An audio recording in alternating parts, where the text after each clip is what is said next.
చెప్తారు. ఎక్కడో ఉన్నాడు భగవంతుడు, మిమ్మల్ని రక్షిస్తాడు, అక్కడ ఒక మీకు డబుల్ బెడ్రూమ్ ఫ్లాట్ ఒకటి ఇస్తాడు అని మన సనాతన ధర్మం ఎక్కడా చెప్పదు.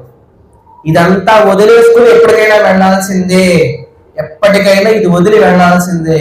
కానీ అంతవరకు నీకు ఇచ్చినటువంటి వస్తువులు, ఇల్లు, బంధువులు, బిడ్డలు, వాళ్ళకి ఇవ్వాల్సినటువంటిది ఇచ్చేయాలి. నేను ఒక చోట చూసి ఆశ్చర్యపోయాను, అది చెప్పి నేను కథలోకి వెళ్తాను.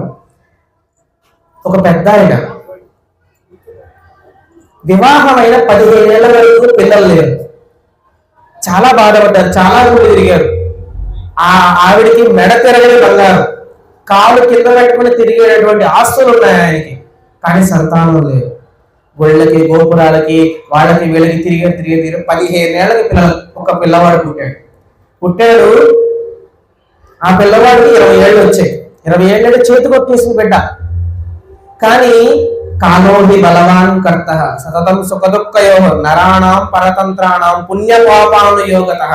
పుణ్యపాపాల చేతే కాలం ఒకరిని స్థాయిలోకి తీసుకువెళ్తుంది, ఇంకొకరిని అధపాతాళంలోకి తీసుకెళ్తుంది.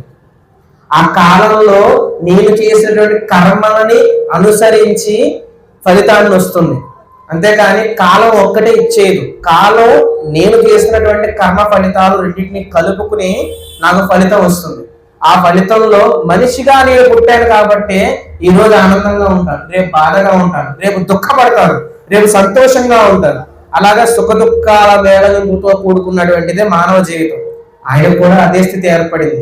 15 ఏళ్ల తర్వాత నాకు బిడ్డ పుట్టాడు అని చాలా శ్రద్ధాభక్తులతో భగవంతుడిని, పెద్దలని, గురువులని ఎలా శ్రద్ధాభక్తులతో భగవంతుడు ఎలా ఆరాధించాలో వివరంగా నేర్పించి తనకి తాను ఎలాగ సమాజంలో నిలబడాలో కూడా నేర్పించాడు. గారాబం ఎక్కడా చేయలే, ఎక్కడ కాలు కందకుండా ఏం చేయలే, నడువుంచి పని చేయించాడు.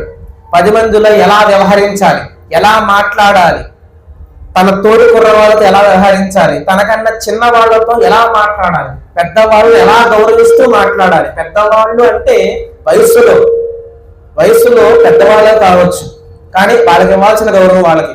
వాళ్ళు ఎంత చెడ్డగా మాట్లాడండి, ఎంత అసహ్యంగా మాట్లాడండి, కానీ తనకి సంస్కారం ఉంటుంది కదా, తన తల్లిదండ్రులు నేర్పించిన సంస్కారం ప్రకారం తాను ఎలా మాట్లాడాలో అలా మాట్లాడేవాడు, ఎలా వ్యవహరించాలో అలా వ్యవహరించేవాడు. అలాంటి వ్యక్తి 20 ఏళ్ళు వచ్చాయి, కాలగర్భంలో కలిసిపోయాడు.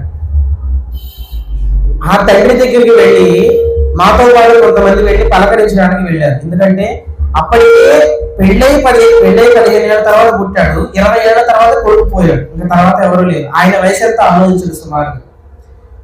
అలాంటి వ్యక్తి కూలబడలా, బాధపడలా.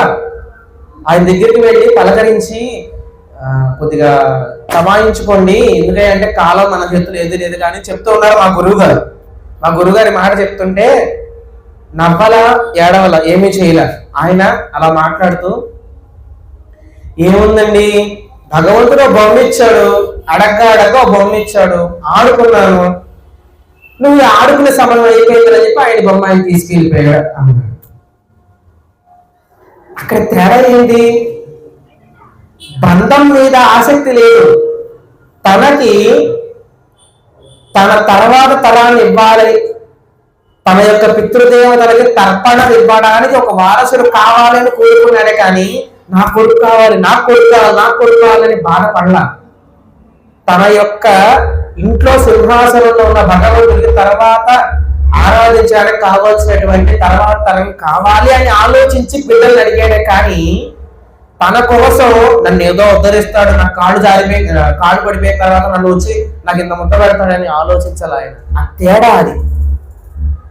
ఆడుకుంటానికి బొమ్మ ఇచ్చాడు భగవానుడు, ఆ బొమ్మ సమయం అయిపోయింది, బొమ్మను తీసుకెళ్ళిపోయాడు. దాంట్లో ఏం బాధపడాల్సింది ఏముందండి? ఆయన బొమ్మ ఆయన తీసుకెళ్ళిపోయాడు, ఈ బొమ్మ కూడా వెళ్ళిపోతుంది. అక్కడ చూడండి, తామరాకు మీద నీటి బొట్టుగా ఉండడం అంటే అది.